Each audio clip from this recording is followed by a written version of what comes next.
नमस्कार फ्रेंड्स, आप सभी का एक बार फिर से एजुकेशनल चैनल में स्वागत है।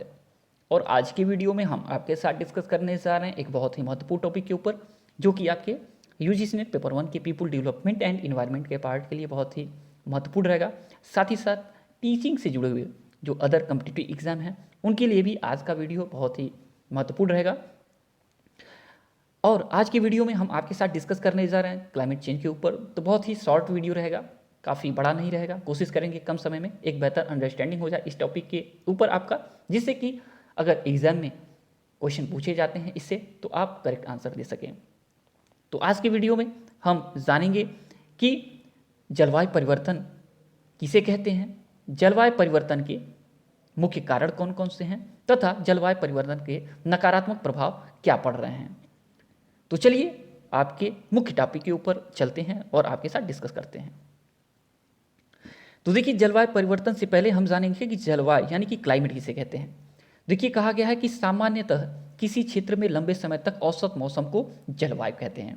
यानी कि अगर कोई एरिया है, कोई क्षेत्र है, वहाँ पे देखिए लंबे समय से आपका टेम्परेचर जो है वहाँ का 15 डिग्री लोएस्ट एंड हाईएस्ट आपका 25 डिग्री के बीच में रहता है। यानी कि लंबे समय से यहाँ पे मिनिमम टेम्परेचर 15 से नीचे नहीं जाता है और 25 से ऊपर नहीं जाता है। तो यही आपका जो है क्लाइमेट है उस एरिया का। चाहे वहाँ पे वाटर का अगर प्योरिटी का लेवल देख दिया जाए, टीडीएस एक एवरेज होता है उसी के बीच में रहता है, या रेन का अगर देखा जाए एवरेज कि मैक्सिमम आपका इससे ज़्यादा रेन नहीं होता है और लोएस्ट इससे ज़्यादा रेन नहीं होता है, तो एक देखा जाए बीच का एरिया जो हो गया उसी के बीच में बरसात होती है। तो उस एरिया में जो भी चीज़ें होती हैं एक एवरेज के औसत के बीच में होती हैं, उसी को हम वहाँ के एरिया का क्लाइमेट कहते हैं। तो आपने जाना कि जलवायु क्या है, ठीक।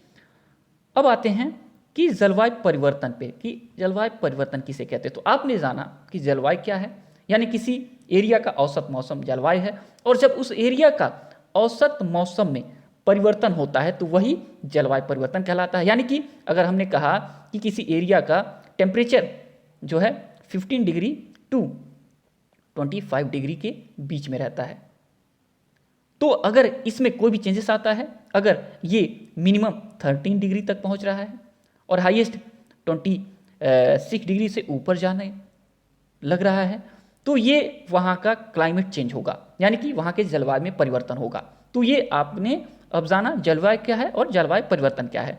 अब जलवायु परिवर्तन का कारण जानते हैं हमारे अर्थ पे। तो सबसे महत्वपूर्ण कारण है ग्रीन हाउस गैसेस। तो ग्रीन हाउस गैसेस जो हैं हमारे इन्वायरमेंट को गर्म करती हैं। तो ग्रीन हाउस गैसेस हमारे इन्वायरमेंट के लिए इंपॉर्टेंट है, लेकिन ग्रीन हाउस गैसेस जो अपने आप हमारे इन्वायरमेंट में उपस्थित है वही हमारे लिए मैक्सिमम हैं, उससे ज़्यादा आवश्यकता नहीं है। लेकिन जब क्या होता है, इनकी मात्रा बढ़ जाती है हमारे ह्यूमन एक्टिविटीज़ के कारण, तो फिर क्या होता है, असंतुलन पैदा हो जाता है और औसत जो चीज़ें हैं उसमें बदलाव होने लगती है। तो हमारा जो टेम्परेचर है इन्वायरमेंट का वो तेज़ी से बढ़ने लगता है और ये हमारे ऊपर नकारात्मक प्रभाव डालता है। अब जानते हैं ग्रीन हाउस गैसेस कौन कौन से हैं जो ह्यूमन एक्टिविटीज़ के कारण हमारे अर्थ में देखें हमारे अर्थ पर नकारात्मक प्रभाव डाल रहे हैं। वो है carbon dioxide, methane, CFC, chlorofluorocarbon, साथ ही साथ ozone, nitrous oxide, water vapour, carbon monoxide आदि। ये सब चीज़ें आपकी जो गैसेस हैं ये ग्रीन हाउस गैसेस हैं, हमारे पृथ्वी के टेम्परेचर को इंक्रीज करने में इनका बहुत महत्वपूर्ण रोल रहता है।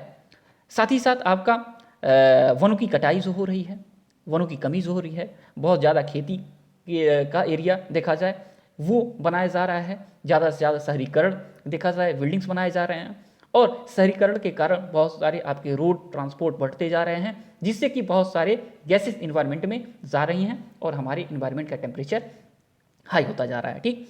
तो ये हो गया आपके कुछ कारण आपके क्लाइमेट चेंज के। अब देखते हैं कि क्लाइमेट चेंज का जो जलवायु परिवर्तन का प्रभाव क्या है। तो देखिए हमारे जो अर्थ का तापमान है, टेम्परेचर है, वो हाई होता जा रहा है।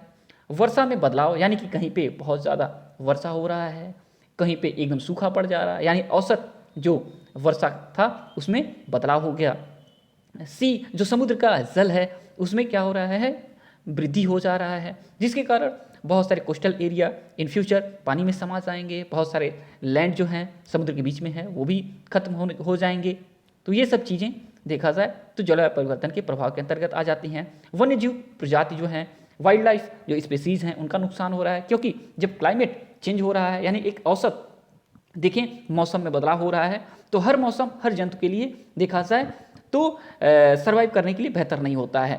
तो जब मौसम चेंजेस होता है तो उनके लिए सर्वाइव करना मुश्किल हो जाता है, तो वो वहाँ से विलुप्त होने लगते हैं धीरे धीरे। जैसे कि देखेंगे भारत में गौरैया का खत्म होना हमारे क्लाइमेट चेंज का एक बहुत ज़्यादा बड़ा एग्जाम्पल है। अब जानेंगे कि जलवायु परिवर्तन से निपटने के लिए वैश्विक प्रयास कौन से हैं। तो बहुत सारे वैश्विक प्रयास हो रहे हैं और नेशनल लेवल पे बहुत सारे प्रयास हो रहे हैं हमारे जलवायु परिवर्तन को थोड़ा सा देखें तो इसका नेगेटिव इफेक्ट को रोकने के लिए। तो सबसे पहला देखा जाए जलवायु परिवर्तन पर अंतर सरकारी पैनल है, IPCC है, संयुक्त राष्ट्र जलवायु परिवर्तन फ्रेमवर्क सम्मेलन है, UNFCCC है, पेरिस समझौता है। तो ये इंटरनेशनल देखा जाए तो एक कदम है जिससे कि हमारे इन्वायरमेंट प्रोटेक्शन के लिए या इन्वायरमेंट से होने वाले जो नुकसान हैं उनको देखा जाए तो पहले ही कंट्रोल कर लिया जाए, जिससे कि हमारे नुकसान और ना बढ़ें। ठीक, तो ये सब चीज़ें आपके जलवायु परिवर्तन के अंतर्गत आ जाती हैं। और इंडिया लेवल पे भी बहुत सारे वर्क हो रहे हैं। आपके ISA इंटरनेशनल सोलर अलायंस हमारे कंट्री में काम कर रहा है, जिससे कि ग्रीन एनर्जी के माध्यम से हम अपने पर्यावरण को और बेहतर कर सकें। तो बस आज की वीडियो में इतना ही। इससे जुड़ा हुआ कोई भी अगर आपको क्वेश्चन पूछना है जरूर पूछ सकते हैं। और जब तक कि नेक्स्ट वीडियो नेक्स्ट अपडेट नहीं लाते हैं तब तक के लिए thanks for watching educational channel. और आपका दिन बहुत बहुत शुभ हो।